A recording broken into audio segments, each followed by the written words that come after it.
Bueno, pues vamos con esta segunda parte que ya es un poquito más llevadera. Hemos hablado de cómo este Dios que se revela pues nos dejó su palabra, su verbo definitivo y completo en Jesús. Esta palabra que se hizo carne y que nos hace a nosotros también llamados a ser hijos de Dios y palabra de Dios para este mundo. Yo no sé si sois conscientes de que se podría decir en tu vida del Evangelio según Nieves. Pues eso tiene que ser, ¿eh? Porque Jesús quiere hacerse buena noticia en nosotros. Y hay una buena noticia que Dios está escribiendo con nuestra vida. A ver qué libro va saliendo, hermanos míos, ¿eh? Esto va en serio. Sí. Que la gente cuando te recuerde diga, mira, Dios dejó esta palabra con este hombre, con esta mujer. Sí, ¿eh? No, esto no es opcional, ¿eh? Forma parte de nuestra naturaleza cristiana. Somos luz. Claro. Jesús no dice, oye, a ver si lográis ser sal, a ver si os apañáis en ser luz, ¿no? Dice, sois la sal de la tierra, sois la luz del mundo. Bien, pues la luz y la sal la vino a traer Jesús. Entonces, la palabra de Dios, esta palabra que hemos dicho, con todo lo que hemos dicho, es Jesús. Y eso, y decir que es Jesús, es la vida de Jesús. Son las palabras de Jesús, son los hechos de Jesús. Vuelvo a lo de Lucas, cuya fiesta celebramos hoy. Las enseñanzas que hemos recibido están reflejadas en la vida de Jesús. Pregunta, ¿se han leído ustedes una vida de Jesús? ¿Qué libro es ese? Tenéis 4 versiones. Mateo, Marcos, Lucas y Juan. ¿La habéis leído? ¿Entero? Sí. Mirad, estamos los cristianos muy mal acostumbrados a escuchar los evangelios a trocitos. Y es una aventura preciosa leerse el evangelio. Por ejemplo, ahora vamos a empezar enseguida el ciclo A, Mateo. En un par de días, 3, una semana, léete todo el evangelio. Y os aseguro que es de una perspectiva de los textos que luego escucháis en la liturgia muy diferente.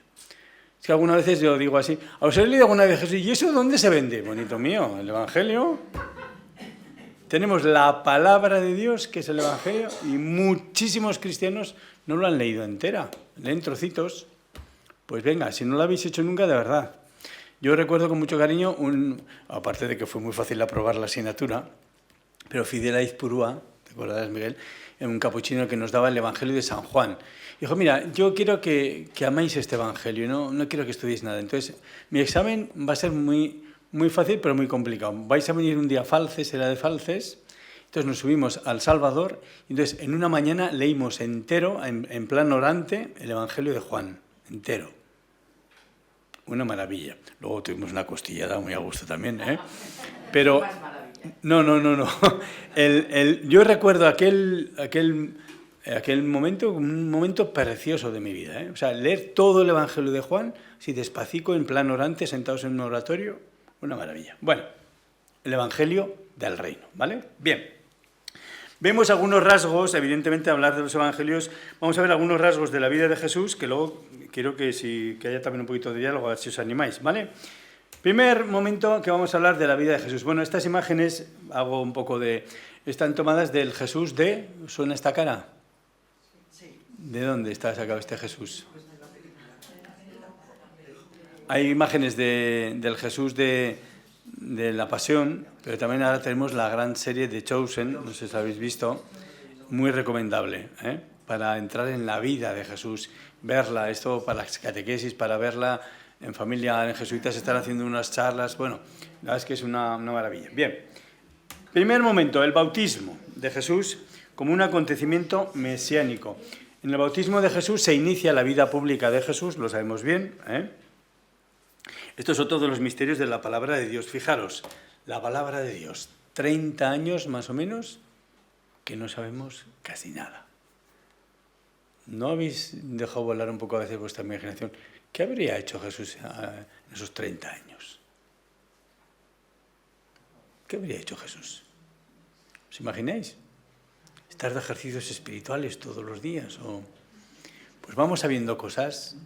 Vamos sabiendo que Jesús seguramente había trabajado con José en una ciudad que ha aparecido no hace mucho. La ciudad de Séforis es una ciudad que se construyó justo en los años en los que Jesús iba creciendo. ¿Qué diría? Seguramente Jesús se iría a trabajar con José.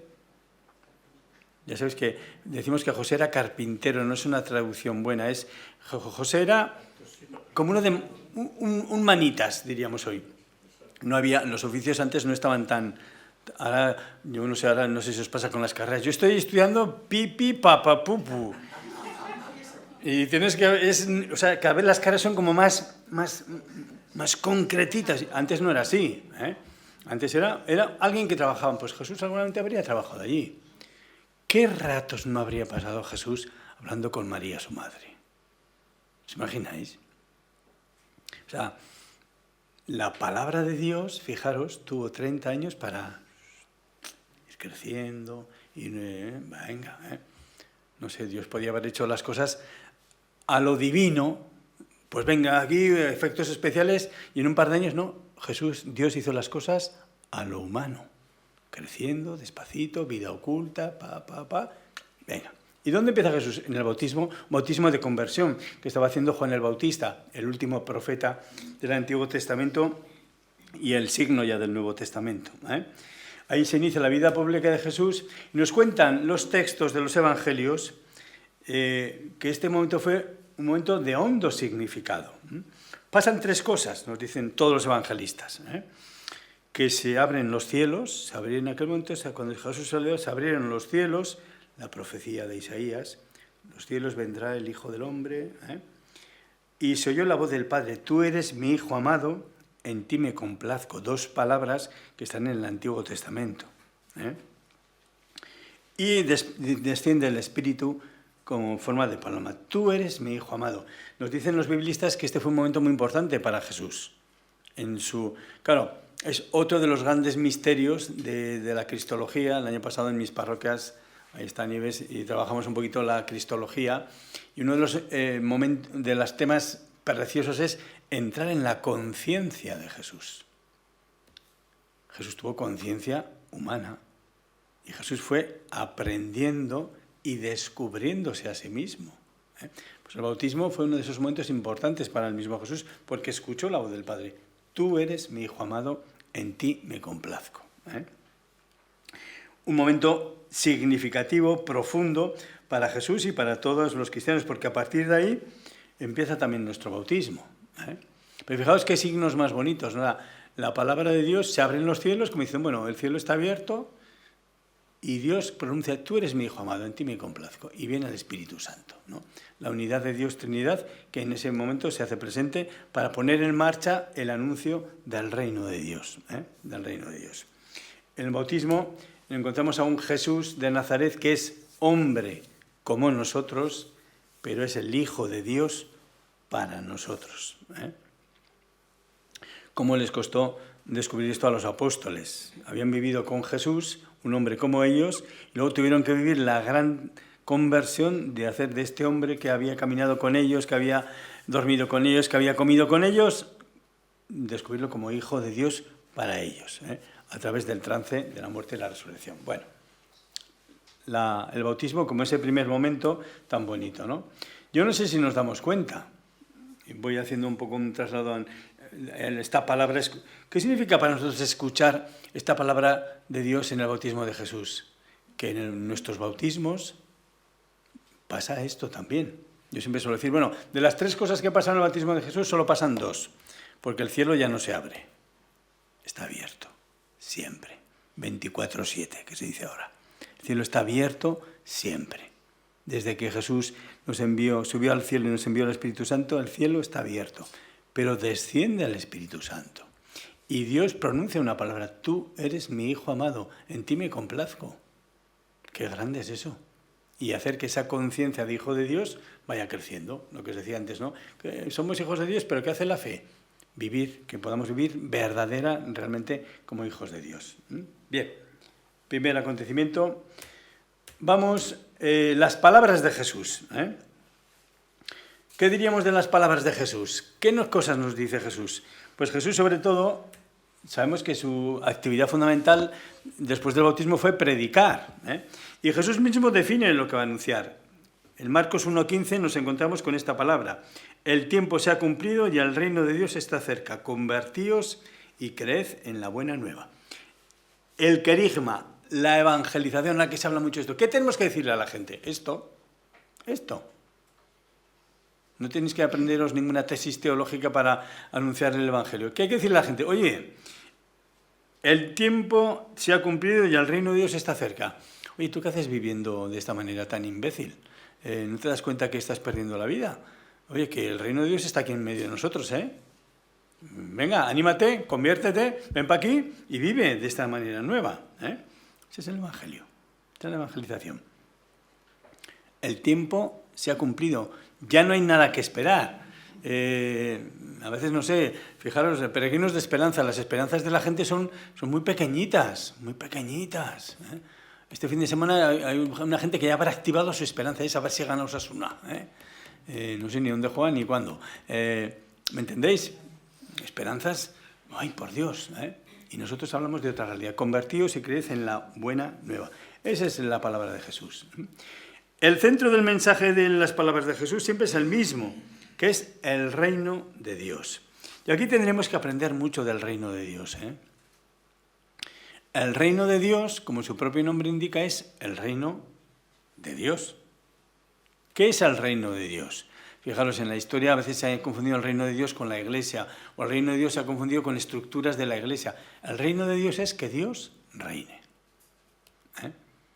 Y eso es, evidentemente, es una obra de Dios. Nosotros no somos constructores del reino de Dios, somos servidores de este reino de Dios, como lo fue Jesús. Jesús es el reino de Dios en medio de nosotros, ¿eh? Cuando hablamos del reino de Dios, hemos de hablar de una realidad que vivimos, pero que no es nuestra, a la cual servimos. Servimos al reino de Dios. Queremos que Dios reine primero en nuestra vida, en la vida de nuestra familia, en la vida de nuestra comunidad parroquial, en la vida de nuestra familia, en la vida del mundo. Y por eso hablamos de Dios, como lo hacía Jesús. Él quería que la gente viviera el reino de Dios. El reino de Dios está cerca, el reino de Dios está en medio de vosotros, está dentro de vosotros. El amor de Dios es el que construye este reino, ¿eh? Y como signo de estas palabras, pues tenemos las parábolas, que siguen siendo relatos inmensos, preciosos, pues para el hombre y la mujer del siglo XXI, ¿eh? Las parábolas como esas enseñanzas nucleares y originales de Jesús, ¿eh? Que además siempre están abiertas, daos cuenta, ¿no? Como las parábolas son unos textos maravillosos, ¿eh? No sé si habéis entrado a analizar alguna vez despacio alguna parábola. Una maravilla, como Jesús, primero el arte de contar la narración, y luego pues como Jesús, fijaros que las parábolas no son teologías, son realidades muy humanas. A ver, las grandes parábolas de Jesús: el hijo que vuelve, que se va y que vuelve, la moneda que se pierde, la oveja que se pierde, la sal. ¿Os dais cuenta? Que Jesús hablaba desde lo humano, pero sus palabras eran tan claras, tan nucleares y tan originales que siguen teniendo. Es que escuchar las parábolas no te puedes escapar del significado y de la llamada que te hacen, ¿eh? Por eso es importante que conozcamos estas palabras de Jesús, ¿eh? A veces pensamos, no, es que no sé responder. Quizás si leyéramos un poquito más el Evangelio, ¿eh? Y lo leyéramos como esta palabra de Jesús, este anuncio del reino, pues tendríamos esas herramientas, ¿no? que nos salgan cada día, ¿eh? O sea, que te salga en tus palabras, que te salgan sin más, pues textos del Evangelio, parábolas de Jesús. ¿Por qué? Porque las tienes dentro, las conoces, ¿eh? Las palabras de Jesús, como estos anuncios y estas leyes del reino, reinado. La palabra reino es activa, es reinado de Dios, ¿eh? ¿Dónde está el reino de Dios? Donde Dios reina, y quiere empezar por nuestro corazón, ¿vale? Las palabras de Jesús, vuelvo a repetir, este signo tan hermoso del anuncio del reino. ¿Dónde más descubrimos la palabra de Dios? Pues en los milagros de Jesús, ¿eh? Las palabras de Jesús nos hablan de la voluntad de Dios, nos hablan de lo que quiere Dios, nos hablan de cómo hace las cosas Dios. Los milagros son los signos, ahora hablaremos, que expresan estas palabras que Jesús decía, ¿no? Que las llevaban a la realidad. En primer lugar, que nos quede claro, porque hay gente que hoy en día, como hoy se interroga todo, los milagros existieron, sí o sí. Los milagros no son relatos, ¿eh? De hecho, fijaros, en Hechos 2:22, digo, este tema hay que argumentarlo un poquito, los apóstoles cuando están anunciando en Pentecostés, dice Pedro: israelitas, escuchad estas palabras. A Jesús el Nazareno, varón acreditado por Dios ante vosotros con los milagros, prodigios y signos que Dios realizó por medio de él, como vosotros mismos sabéis, a este entregado conforme al plan de Dios, tal. O sea, Pedro, de pasada, dice, bueno, ya sabéis Jesús, esas cosas que hizo, como vosotros sabéis, o sea, los milagros son hechos que están fuera de toda duda, Digo, porque a veces la gente piensa que los milagros son parábolas y de hecho los milagros existen, siguen existiendo. Ahí están los santos. Y la Iglesia certifica de alguna manera algún milagro, pero hay muchos más. Yo espero que seáis testigos de milagros que la Iglesia igual no los ha reconocido en ningún santo, pero que están ahí. Están ahí. Los milagros existen. Claro, ¿qué pasa con los milagros? Que a veces los entendemos como una especie de cosa normal, casi de extraterrestres y de no sé qué, ¿no? Y sin embargo, fijaros, la realidad de los milagros en la vida de Jesús, digamos, lo importante de los milagros no es el milagro en sí. Jesús nunca dice, fijaros, ¿habéis visto? Le he curado la pierna a este cojo, ¿Habéis visto? No. Los milagros son signos de otra cosa mucho más importante, que es, y hay un biblista que utiliza estas palabras, a mí me gusta mucho, son signos de la estrepitosa irrupción del reino de Dios en la tierra, en la persona de Jesús. Aquí lo gordo, queridos hermanos, es que Dios se haya hecho hombre, que Dios haya vivido esta historia y que Dios siga acompañando presente en medio de nosotros esta historia. Eso es lo gordo. Que Dios haga un milagrito que le cure la vista a un ciego, entendeme, es una tontería. Si Dios está en medio de nosotros, que Dios es el creador, que Dios es el omnipotente. Los milagros son signos del gran milagro, de la gran maravilla, que es que Dios siga acompañándonos en esta historia. ¿Os dais cuenta? Y a veces nos ponemos en la maravilla. Fijaros, hoy no sé si os habéis dado cuenta que estamos perdiendo la capacidad de asombro. Antes llevabas a los niños de campamento, hacías una cosa y los niños decían, ¡hola! Y ahora dicen, lo ha hecho con no sé qué. Porque como están ya los niños viendo un montón de vídeos y tal, y ahora es lo técnico, y hemos perdido esa capacidad de asombro. Y hay cosas para asombrarse todos los días. El milagro de la vida, el milagro de un amanecer, el milagro de una vida que nace, el milagro de una persona que muere en paz. Es que estamos llenos de milagros, Pero hemos perdido esa capacidad de asombro. ¿Dónde está la clave de ver los milagros como palabra de Dios? En que tengamos claro que Dios está, que Dios está aquí en medio de nosotros. Para una persona que sabe que Dios está, un milagro es un signo. Pero lo importante, volver a decir, es que Dios está. ¿Me entendéis? Entonces, qué palabra tan hermosa la que Dios nos deja en los milagros de Jesús, ¿no? Siempre al servicio de la palabra, para que veáis que Dios tal, venga, coge tu camilla y echa a andar. O sea, los milagros siempre están al servicio de la palabra. Son signos de esta palabra, que es Jesús, de esta estrepitosa, me gusta esta palabra, estrepitosa, es decir, que Dios está, que esto es fuerte, que esto no es una broma. La irrupción del reino de Dios en la historia. Qué bonita esa palabra de saber que Dios está en medio de nosotros. Por eso nosotros, decía un biblista, no creemos a pesar de los milagros, como si los milagros fueran... No, nosotros creemos con los milagros. Creemos con los milagros. ¿Vale? Entonces, este es un tema que yo creo que también puede tener cierta actualidad, por eso, por este mundo tan técnico. Fijaros, hoy otra de las grandes mentiras que vivimos, no hay sitio para los milagros, como nosotros controlamos todo y dominamos todo, y un día se apaga la electricidad y crisis mundial. Y la gente comprando papel de baño como si fueran locos. Aquí están, ¿no os dais cuenta? No, es que ahora con la aplicación... Un día se funde a Internet y ¿qué pasa?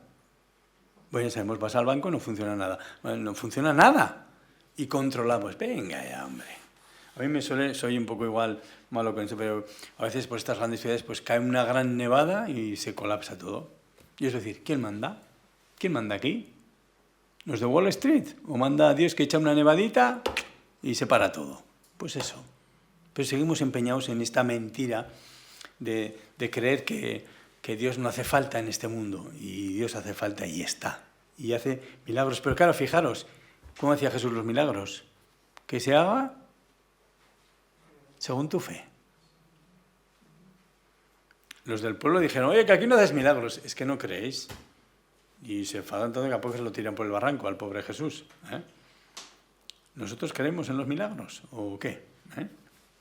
Bien, la palabra preciosa de presencia de Dios. Una presencia que es, fijaros, es siempre el reino de Dios. Si Dios reina, ¿por qué Dios curaba? Porque Dios no quiere que el hombre esté enfermo.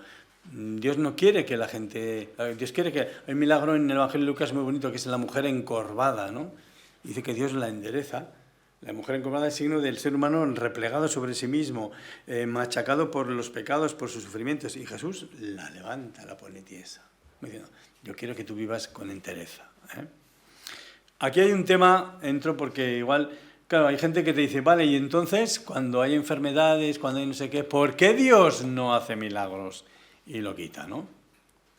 Estamos ahí, ¿no? En el tema del sufrimiento y del mal. Y el milagro que hace Dios aquí es que podamos vivir esas realidades también desde su paz y desde su esperanza. Bueno, este es un tema, si alguien quiere, pues ya preguntaremos luego. Pero bueno, los milagros son esa palabra de Dios que está presente en la vida humana para solevarla, para curarla, para hacerla crecer, para enderezarla, ¿vale? Bien. Generalizo aquí muchos temas de esta palabra que es Jesús, pues con el estilo mesiánico de Jesús. Jesús en su tiempo rompió con muchos esquemas. Él se identificaba como el Mesías, pero no era el Mesías que se esperaba a la gente. En primer lugar, la ley. Jesús dice que él no ha venido a quitar la ley, ha venido a darle plenitud. Y en esa plenitud que Jesús vive con la ley, la supera, de hecho. Jesús supera la ley. Fijaros que Jesús utilizaba expresiones que eran tremendas para los judíos. Habéis oído que se dijo, mas yo os digo. ¿Cómo? O sea, tú tienes la autoridad de decir otra cosa a la que dice la ley. Pues sí. Y luego, fijaros, hay una expresión muy bonita. Son cosas que las habéis escuchado muchas veces, pero es bonito saberlas. Sabéis que la palabra amén significa... Pero no es un así sea, bueno, así sea. No, yo pongo la vida en esto. Yo quiero que esto sea así. Pues Jesús, cuando a veces la traducción es en verdad os digo. Jesús utilizaba, normalmente cuando los maestros hablaban, la gente decía amén, como al final. Esto es así, yo quiero que sea así. Jesús empleaba al principio, amén, amén, y hablaba. O sea, decía, en verdad os digo. Es decir, esta es la palabra definitiva, esta es la palabra verdadera, no la de la ley. En verdad os digo. Y ahí hablaba Jesús. Antes decía alguien que ojalá escucháramos más el Evangelio y las palabras de Jesús como lo que son la verdad. La verdad. Hoy en el mundo ha desaparecido la verdad. Y la verdad ya sabéis lo que es el semanario de la Iglesia en Navarra, ¿no? Entonces, ¿estáis ahí? La verdad, para nosotros hay una verdad que viene desde la palabra del Señor. Ya os lo decía antes. Y qué bonito es vivir la verdad, la palabra, que está por encima de las leyes de este mundo también. Claro que sí, claro que sí. Atentos a esto, que si los cristianos fuéramos un poquito igual más radicales en muchas cosas, igual tendríamos que ser, voy a hacer aquí una llamada al desorden, un poco más revolucionarios, que nos sometemos a muchas leyes que... No, lo siento, pero no, Hemos dicho alguna vez, ¿y tú por qué no haces esto? Porque soy cristiano. Yo no voy a hacer esto. Y fijaros, ¿no? Don Fernando Sebastián, que era un hombre muy sabio y en el cielo decía una cosa, las cosas que se hacen legales en el mundo, si no se hace nada, en 2-3 años ya son normales. ya es normal el aborto, ya es normal la eutanasia, no hemos dicho nada de la eutanasia, nos la metieron por ahí durante la pandemia, no decimos nada de muchas cosas. Es más, a veces hasta nos da vergüenza. ¿Qué palabra escuchamos nosotros, no? ¿Estamos en las leyes de este mundo o qué? Hay hermanos en el mundo que se están jugando la vida, por ser cristianos, Y esto es literal. Ahí está... Sí, Carmen, joven, perdona con los nombres. Escuchamos en el Jubileo de los Catequistas el testimonio de unos catequistas de Mozambique, y los pelos de punta se te ponían. Es que estos se juegan la vida por dar catequesis y por celebrar las liturgias dominicales, pero literalmente. Y te decían, es muy duro creer cuando llegas a casa ya han matado a tu familia. Hablaban así, Y nosotros, oye, es que ya no hay misa aquí, que hay que ir al pueblo de al lado. Jolín, ¿a dónde vamos a llegar? En fin. ¿A qué leyes estamos, no? ¿A qué leyes estamos? Yo sinceramente creo que en muchas cosas, no sé si sabéis, por ejemplo, esto yo lo voy contando porque esto no se sabe. El Gobierno de Navarra todos los años saca unas subvenciones para ayudar a las asociaciones juveniles. Ahí ya hace tiempo que no se subvencionan las javiradas, que es una actividad importante en muchas asociaciones, ya no se subvencionan las cabalgatas, bueno, bien. Y este año han puesto en las normas, dicen, las actividades subvencionables son tal. Las actividades no subvencionables, y han puesto este año un punto nuevo, actividades de índole religiosa. ¿Qué significa eso? Eso lo han puesto, Y además lo han hecho, han sacado, dejan un mes de plazo entre que sale la norma y la entrega de subvenciones. Ya hemos entregado todas las subvenciones, hemos tenido que disfrazar lo que hacemos, pero estamos ahí unas cuantas parroquias diciendo, oye, aquí esto, primero, no es constitucional, esto no se puede hacer. O sea, yo que hago una Pascua Juvenil, en nuestra parroquia la Pascua Juvenil este año se llama Encuentro de Primavera. Claro. O sea, vale, ¿quieres que te ponga así? Pero porque tengo que esconder yo. O sea, yo no educo, porque las subvenciones son para actividades que promocionen la tal, y que yo no lo hago. Y tú, con tus chistorradas que haces para celebrar no sé qué, sí, y yo no, porque soy cristiano, ¿de qué vas? Estamos ahí, Pero, ¿lo meten? ¿Me entendéis? Estamos en este mundo. Señores, las leyes, Jesús vino a superar la ley de aquel tiempo y la de este tiempo, ni te cuento, Que me lío. Más cosas en las que el estilo mesiánico de Jesús es diferente. Los discípulos. Normalmente, no sé si sabéis, pero cuando Jesús dice que cuando hablan los maestros en las plazas, en el mundo judío, los maestros judíos se ponían en las esquinas, en el templo, y hablaban. Entonces la gente, pues como hacemos nosotros, yo me voy a esa misa que el cura habla más o habla menos. Y entonces elegían al maestro. Los discípulos elegían al maestro y se iban con y los maestros iban creando pues, sus escuelas y tal. Jesús hace diferente. Jesús dice, tú, sígueme. Es Jesús el que llama a sus discípulos, pero no solamente los llama a escucharles, sino que llama a un seguimiento radical y definitivo de su persona. Tú sígueme. Es que tú sígueme. Deja que los muertos, tú sígueme. Tú sígueme. Antes, cuando estamos abajo, cuando decíais la gente que no es cristiana y que vive una humanidad plena, igual nos pasa como aquel discípulo, ¿no? A Juan y Pedro. Cuando Pedro, bueno, tú sígueme, pero oye, y tú sígueme. Y si yo quiero que sea persona, tú sígueme. No está llamada. Pues así hacía Jesús, Y llamaba a un segmento radical y definitivo. Déjalo todo, venga, yo te voy a hacer pescador de hombres, venga. Y dejándolo todo, lo siguieron. Ya sabéis que no es que... ¡Hala! The Chosen, por ejemplo, si habéis visto la serie, dibujan de una manera muy bonita cómo los discípulos van cambiando su vida y al final dejan todo y siguen a Jesús. Pero eso no fue fast, de un día para otro, claro.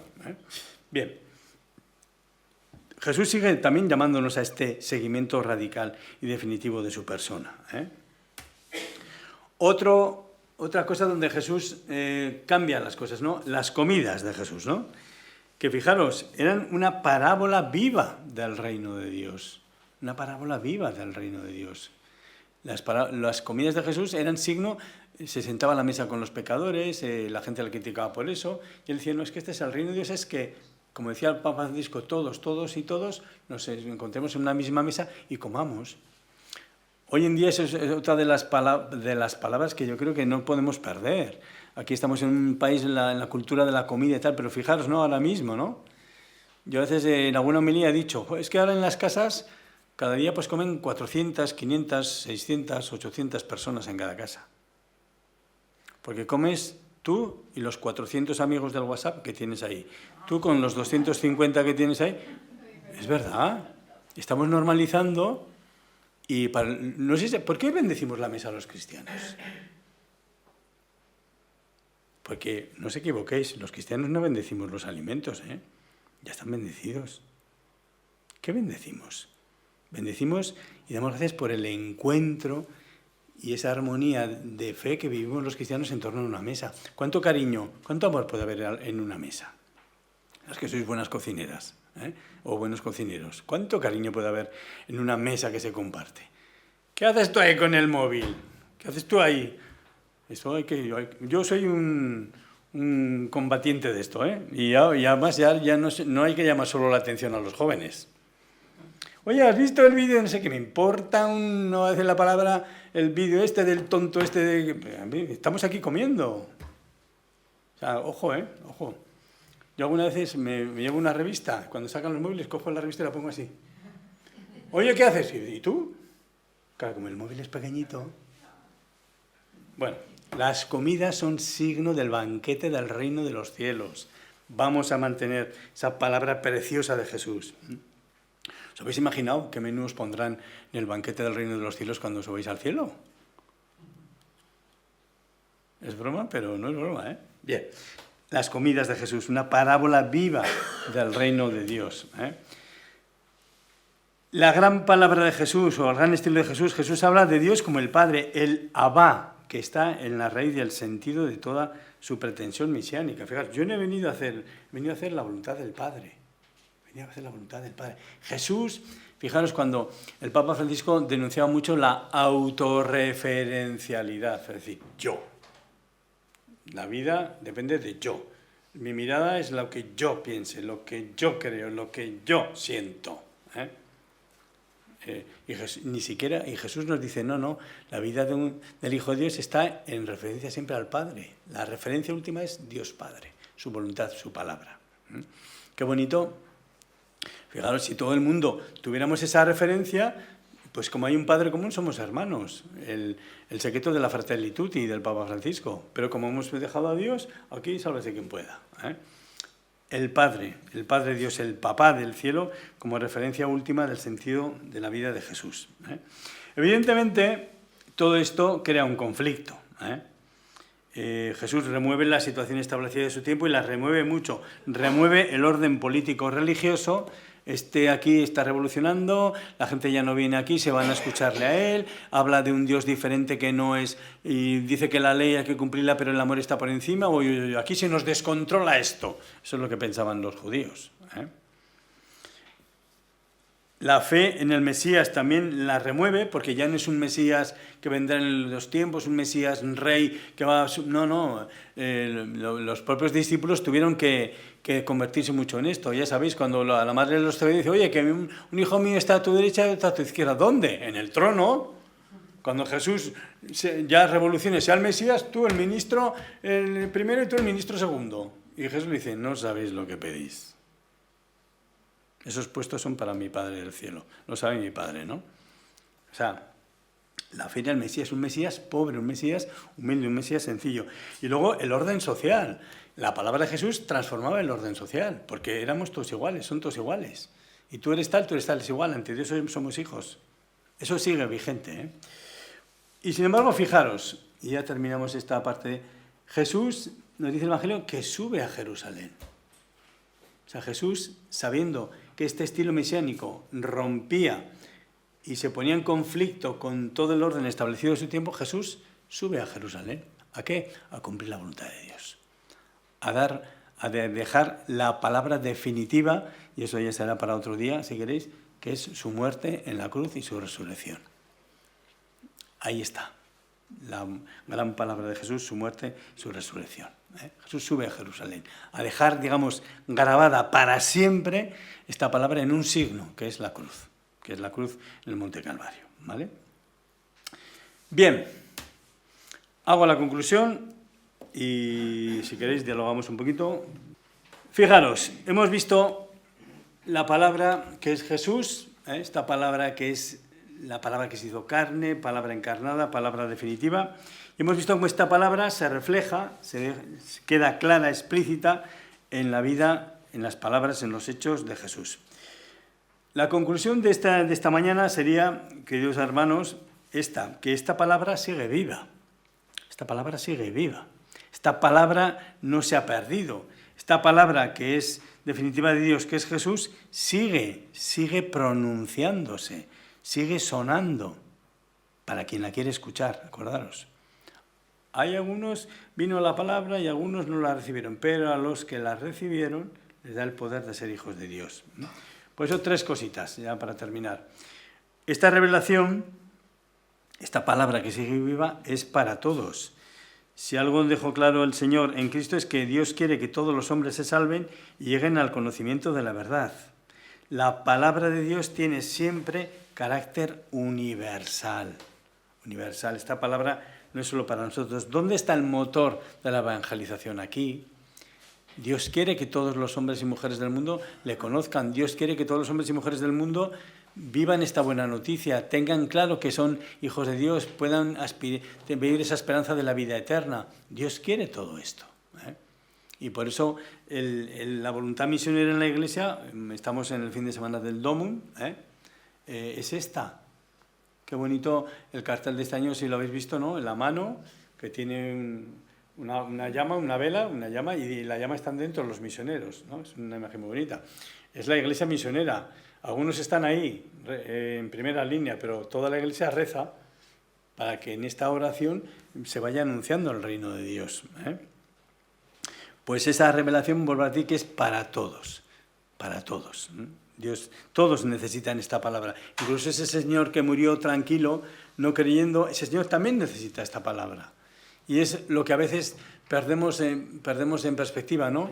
Vamos por la vida y entonces, pues cada uno que haga lo que quiera, cada uno que sea libre, cada uno, vale, muy bien. Tú sabes que esa persona que te está chinchando y te está criticando como cristiano, lo que más necesita es encontrarse con Dios. ¿Lo tienes claro? ¿Tú sabes que esa persona que va de autosuficiente por el mundo, lo que más necesita es encontrarse con Dios? ¿Qué le dirías tú a una persona que más quieres? Pues ojalá tengamos claro que lo que más necesita esa persona es encontrarse con el Señor Jesús, porque es la palabra definitiva de vida para esa persona, lo sepa o no lo sepa, la quiera o no la quiera.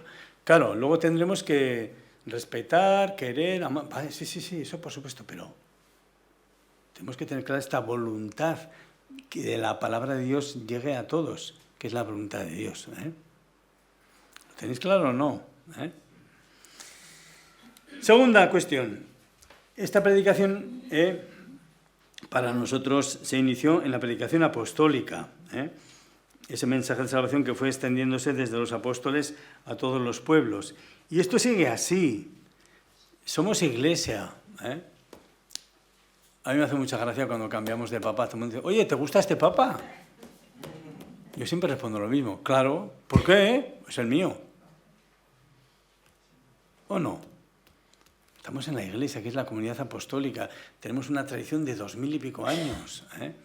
Este es otro de los argumentos que hago un pequeño paréntesis. No nos damos cuenta qué institución del mundo mundial es tan antigua como la iglesia. No hay ninguna. Ningún poder de este mundo ha durado tanto. Ningún imperio. ¿Por qué? ¿Qué tendrá la iglesia que ni los curas pueden con ella? Por el Espíritu Santo, por la presencia de esta palabra viva en medio de nosotros. Que tenemos que sacarle brillo, vuelvo a repetir, a nuestra fe. La Iglesia, pues tendrá todos sus fallos, sí, pero sigue siendo una maravilla. Está siendo una maravilla. Ahora este año, pues con los jubileos, que yo estuve en el de los jóvenes y ahora en septiembre con el de los catequistas. Qué maravilla poder encontrarse en una plaza que es como un brazo que te acoge, celebrar la Eucaristía, todo el mundo a lo mismo, todo el mundo rezando, una alegría. Eso no hay en otro sitio. La predicación apostólica sigue siendo la nuestra. Nosotros, me acuerdo que una vez le preguntaron a don Fernando Sebastián, ya sé que a veces era un poco así, una entrevista, oiga, dicen que la Iglesia es conservadora, ¿usted qué cree? Pues ¿cómo no va a ser conservadora si lo que vivimos es un evangelio de hace 2000 años? Luego lo explicó, pero me encantó, pues claro, pero no... A veces, fijaros, de la Iglesia a veces nos hablan con términos políticos y la Iglesia no es eso. La Iglesia no es un país donde el presidente es el Papa y los demás son... No, y los obispos son los ministros. No. La Iglesia es una comunión de vida y de amor. Y el Papa preside en la comunión de amor a todos los obispos y todas las diócesis del mundo. Esto es muy bonito, Entonces vamos a valorar esta predicación apostólica y esta realidad que nos viene desde hace 2000 años. Y por último, esta palabra sigue viva y fijaros, no sé si recordáis este cartel. ¿Recordáis este cartel? ¿De cuándo era este cartel? Preparación para el 2000. Muy bien. Guadalupe, joder, ¿cómo estás? Oye, la predicación en la preparación al jubileo del 2000, el año dedicado, sabéis que se dedicaba un año al Espíritu Santo, al Padre y al Hijo, este era el cartel. Y es un cartel, yo creo que se le valoró poco, pero es una maravilla. Es una maravilla.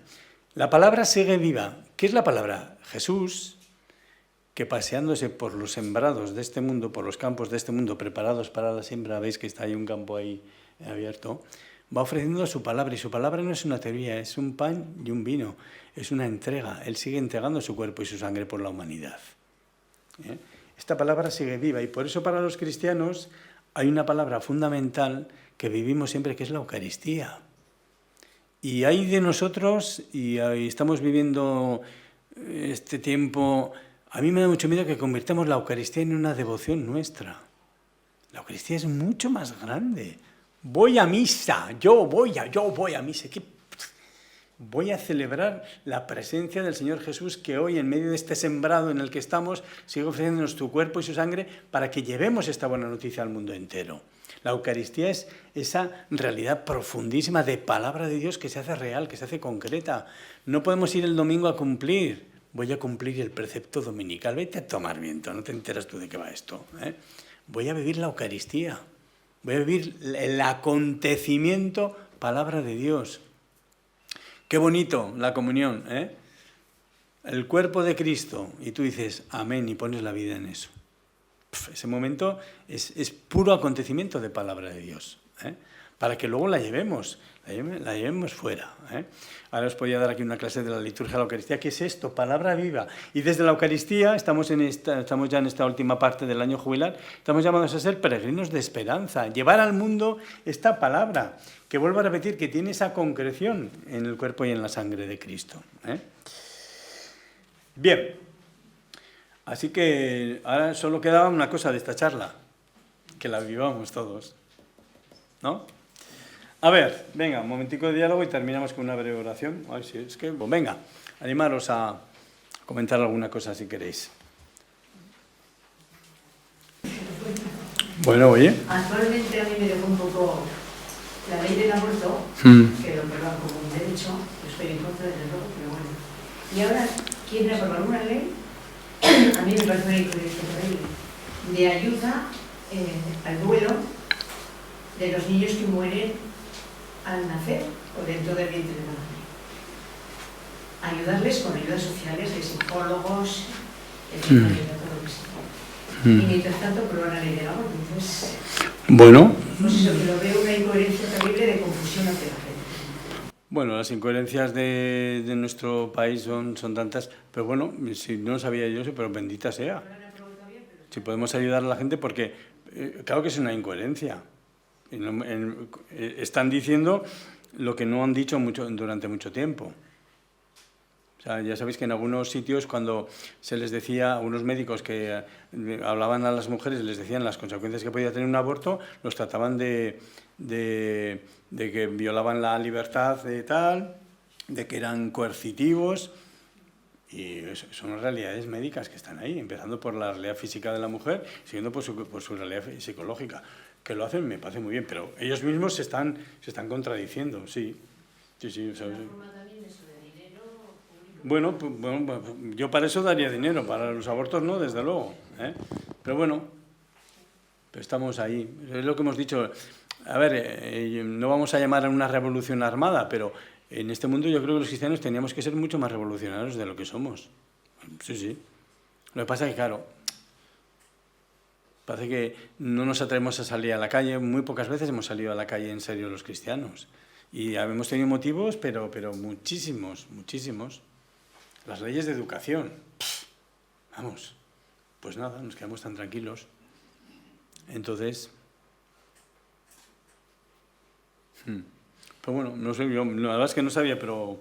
No está aprobada, pero lo tienen de... Bueno, ya sabéis que las leyes las aprueban y pregúntanos a los enfermos de ELA. Yo tengo un enfermo de ELA en la parroquia, lleva 1 año y pico, se está deteriorando el pobre aceleradamente, y lo de las ayudas... Y firmaron la ley hace más de medio año o algo más, ¿no? Yo creo que en el tema de la fe... Habla fuerte, ¿eh? En el tema de la fe, en el tema del Espíritu Santo, a veces los cristianos, me da la impresión también, hablando por mí, somos limitados, cometemos muchos errores, muchas veces nos da miedo a nosotros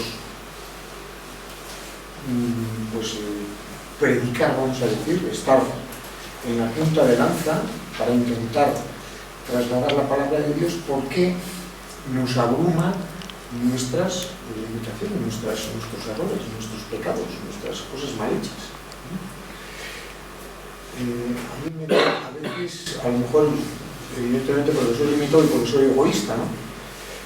Pero me da envidia cómo aquellos apóstoles tenían tan cerca al Espíritu Santo que les, supuestamente, ¿no?, que les daba semejante fuerza y semejante capacidad de luchar y de trasladar la palabra de Dios sin ningún miedo ni vergüenza.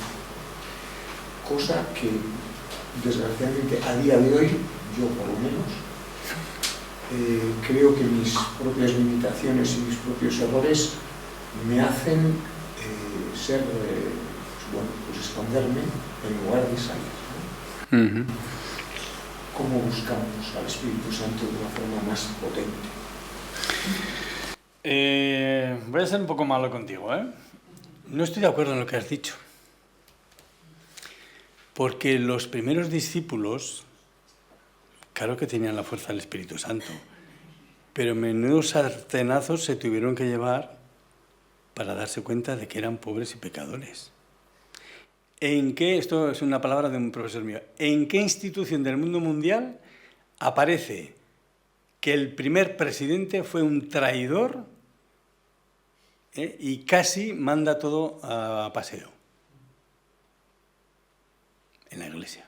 Pedro. Fíjate, Pedro, el proceso de conversión de Pedro. Eso no... ¿Qué decís que soy? Tú eres el de... Bueno, pues voy a construir... eso no te pasará jamás. Apártate de mí, Satanás, le dice Jesús a Pedro. Que tú no piensas como Dios, piensas como los hombres. Tú eres el discípulo. No, yo no conozco a ese hombre. Y huye. Y todavía más, Pedro, ¿me amas? Sí, Señor, tú sabes que te quiero. Pedro, ¿me amas? Sí, Señor, tú sabes que te quiero, que soy Pedro, que soy yo, que soy Pedro, soy tu primer discípulo, daré mi vida por ti. Pedro, cabezón, ¿me quieres? Jesús baja la pregunta, ¿eh? Hay 2 verbos para hablar de amor en griego, ágape y eros. Ágape, el amor de entrega definitiva. Eros, te quiero porque te digo... Y Jesús baja la pregunta, preguntaba por ágape y pregunta, ¿me quieres? Y ahí Pedro dice, cachis, me ha pillado. Pero fíjate qué bonito, Señor, tú lo sabes todo. Y es una confesión de su debilidad, de su pobreza, de su pecado. Pero se la pone en manos de Dios, tú lo sabes todo, pero tú sabes que te quiero. Soy pobre, soy pecador, soy débil, pero tú sabes que te quiero. Jesús en los 3 momentos le dice lo mismo: apacienta mis ovejas. Perdóname, ¿a qué estamos esperando para predicar? ¿A ser buenos? ¿A ser perfectos? Y más te voy a decir, muere Jesús, resucita, bien, esto es de la resurrección. En la primera comunidad cristiana tenemos momentos muy claves, ¿eh? Pablo tiene que ir un día y le tiene que cantar las 40 a Pedro, ¿eh? ¿Sabéis, no? Cuando está el tema de la circuncisión, y Pedro en algunos momentos, para no escandalizar a los judíos, pasa el tema de la circuncisión y el tema de las comidas. Sube Pablo y dice: oye, ¿tú de qué vas?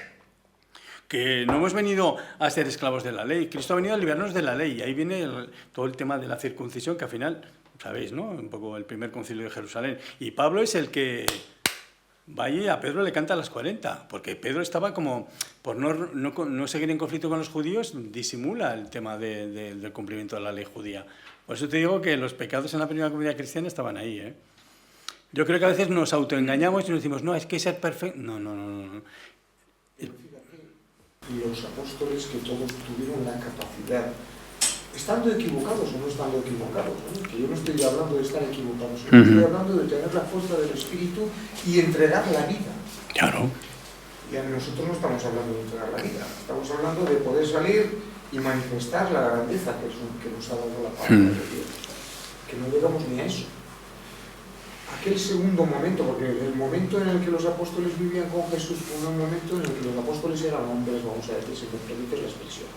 El momento en que Jesús muere y les viene el Espíritu Santo es un momento por lo menos diferente. Siguen siendo hombres, pero diferentes. No, claro. Y se encuentran con una capacidad de dar su vida que antes no tenían, ni incluso estando con Jesús. Y sin embargo nosotros ahora, ese Espíritu Santo que supuestamente les daba esa fuerza a ellos, yo por lo menos no sé encontrarla. Ahí llegaría una segunda... O sea, yo primero pues, quería que íbamos más por ahí. O sea, el tema, no estamos llamados a ser perfectos, estamos llamados a ser discípulos. Y te digo otra cosa, uno de los testimonios más grandes que podemos dar los cristianos al mundo de hoy es que vivimos nuestras debilidades y nuestras incoherencias, las vivimos con paz. Porque hay un Dios que nos perdona y nos quiere, ¿vale? La fuerza del Espíritu Santo sigue estando ahí. Pero claro, aquí entraríamos en ya temas mucho más grandes. Es decir, el modelo de cristiano que se ha establecido en nuestra sociedad occidental, porque en otras sociedades no, ¿eh? Preguntes a los cristianos de África o los cristianos que se juegan la vida, como os decía antes. Esos tienen muy claro que están dispuestos a dar la vida. Aquí hemos establecido la vieja Iglesia europea, hemos establecido un modelo de cristianismo muy light, muy flojo. Cuando estuvimos en Tierra Santa, yo me acuerdo mucho de esta expresión, una mujer joven decía, viendo a los judíos y a los musulmanes, ahí que se ve mucho en Jerusalén, decía: más vale que nuestra religión es la más light. Entonces los dos le miramos y decimos: perdona, nuestra religión es la más liberadora, pero nada de light, ¿eh? Si tú vives esta palabra de Cristo, esta palabra, mi cuerpo y mi sangre te la entrego, de light nada, ¿eh? El amor no es light. Claro, pero ¿qué pasa? Que hemos hecho ahí un modelo de cristiano muy light, sí. Y aquí, bueno, fijaros, los últimos papas, ya desde el Concilio Vaticano, nos están diciendo: venga, cristianos, venga. Pero la fuerza del Espíritu Santo está. Lo que pasa es que ya sabéis que el Espíritu Santo no es... y cuando ya veo que me siento seguro, no. El Espíritu Santo te dice: salta. ¿Y el paracaídas? Tú salta. ¿Y el paracaídas? Tú salta, que yo estoy. ¿Entendéis? ¿Saltamos o no saltamos? Este es un poco el tema, sí. O sea, yo creo que ahí la Iglesia necesita una radicalidad mucho mayor en el mundo actual. Sí. Empecemos por nosotros mismos, claro. Francisco, yo quería preguntarte las últimas manifestaciones por lo de Gaza, la juventud, por las veces abortado. Entonces, yo digo, ¿qué lucha? Y yo hablo con mis hijas y el aborto está bien. Entonces, están luchando por esos niños que mueren y luego están a favor del aborto. Eso es lo que está contra. ¿Qué hacemos los cristianos para no? A ver, Hay temas que son, a ver, por ejemplo, el tema de Gaza e Israel, para mí es un tema muy complejo y evidentemente yo sinceramente creo que se está utilizando políticamente ese tema de una manera bastante... O sea, hay por ahí vídeos que tú ves, a la gente le preguntan y no tienen ni idea de lo que está pasando allí.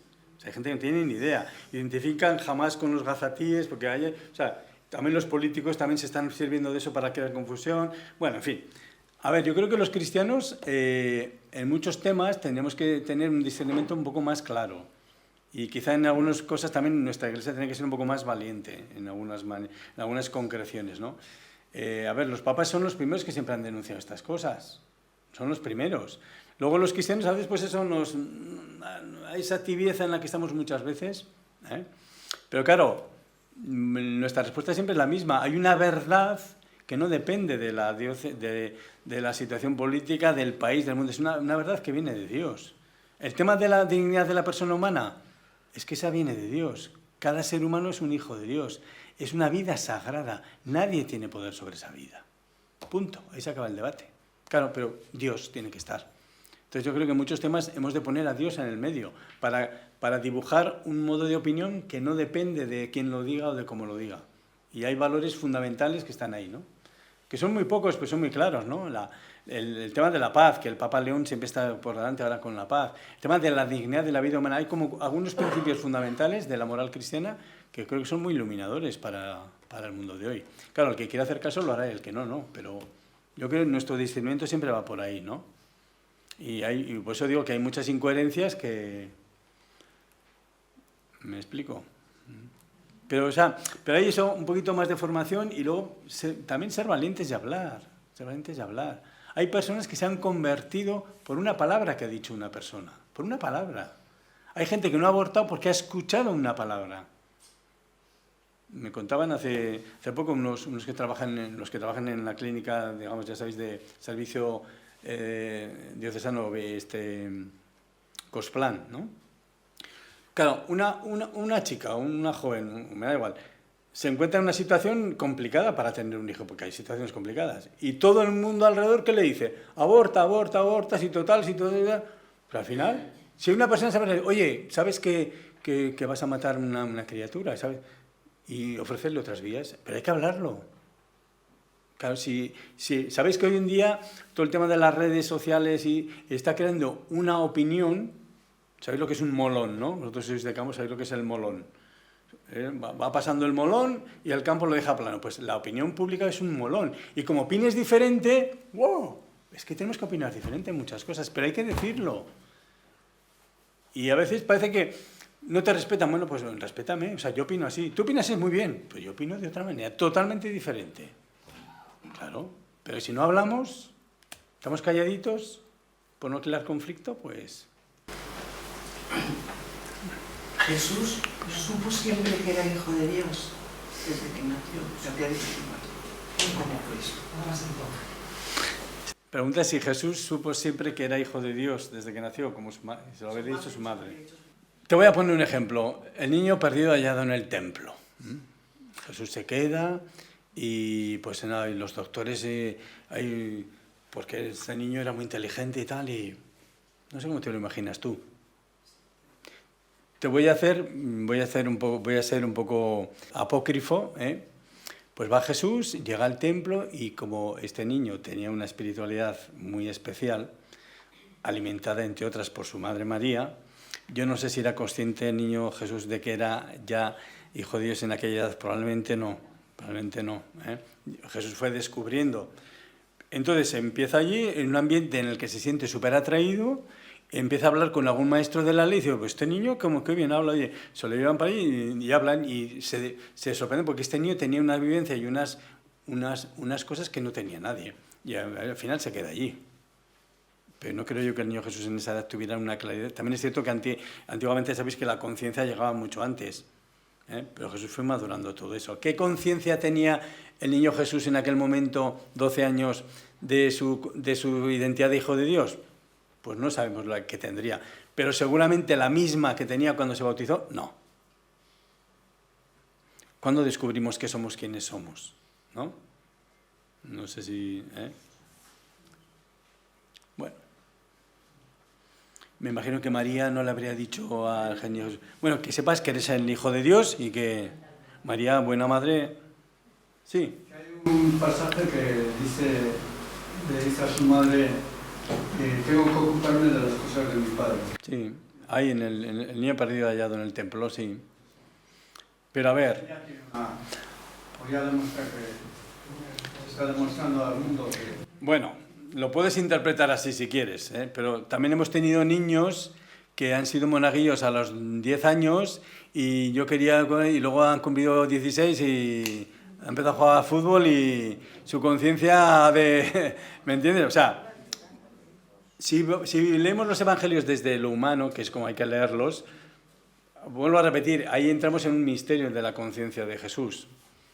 ¿Cuándo tuvo Jesús una conciencia clara, ya definitiva de ser hijo de Dios? Ahí está el bautismo, ¿eh? El bautismo por algo ocurre, ¿eh? Pero bueno, lo que está claro es que, de hecho, fijaros, hay evangelios apócrifos, ya sabéis lo que son los apócrifos, estos evangelios que la Iglesia los desecha, y hay evangelios que hablan de un niño Jesús, pues eso, que era ya como Dios por la tierra. Hay un evangelio, creo que es el evangelio apócrifo de Tomás, que dice, y el niño Jesús jugó con otros niños y viendo que había perdido, miró y con su mirada omnipotente al niño que le había ganado, y el niño cayó fulminado en tierra. En fin, un poco difícil de creer eso, ¿no? En un Jesús encarnado, ¿vale? Os pongo ahí un ejemplo tonto de lo contrario para que entendáis, ¿eh? Bueno, vamos terminando. Hemos rezado antes una Ave María. Si os parece, acabamos con el Ángelus. Fijaros, última imagen que os pongo. Para mí toda la charla de hoy podía resumirse en este momento. La película de la Pasión tiene momentos muy bonitos de los recuerdos de Jesús. Fijaros, Jesús en la última cena hablando con Juan. Este es el misterio de la palabra de Dios, ¿eh? Queridos todos. La palabra de Dios. A ver, siéntate a la mesa con el Señor Jesús y habla con Él.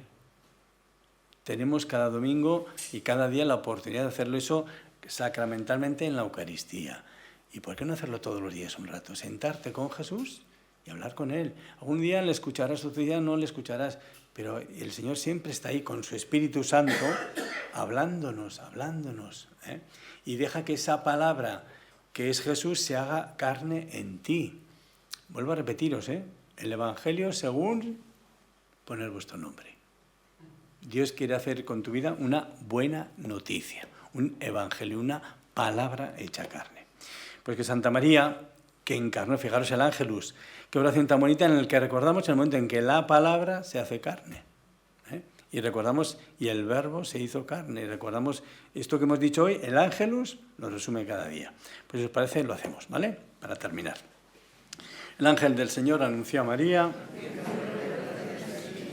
Dios te salve María, llena eres de gracia, el Señor es contigo, bendita tú eres entre todas las mujeres, bendito es el fruto de tu vientre Jesús.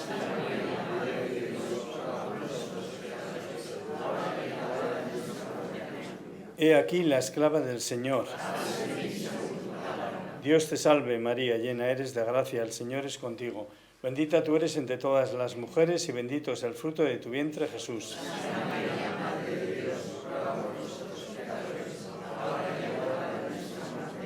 Y el Verbo se hizo carne. Dios te salve María, llena eres de gracia, el Señor es contigo. Bendita tú eres entre todas las mujeres y bendito es el fruto de tu vientre Jesús.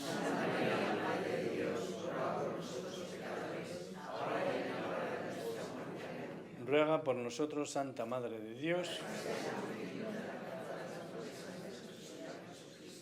Infunde, Señor, tu gracia en nuestros corazones para que cuantos hemos conocido por el anuncio del ángel la encarnación de tu Hijo Jesucristo,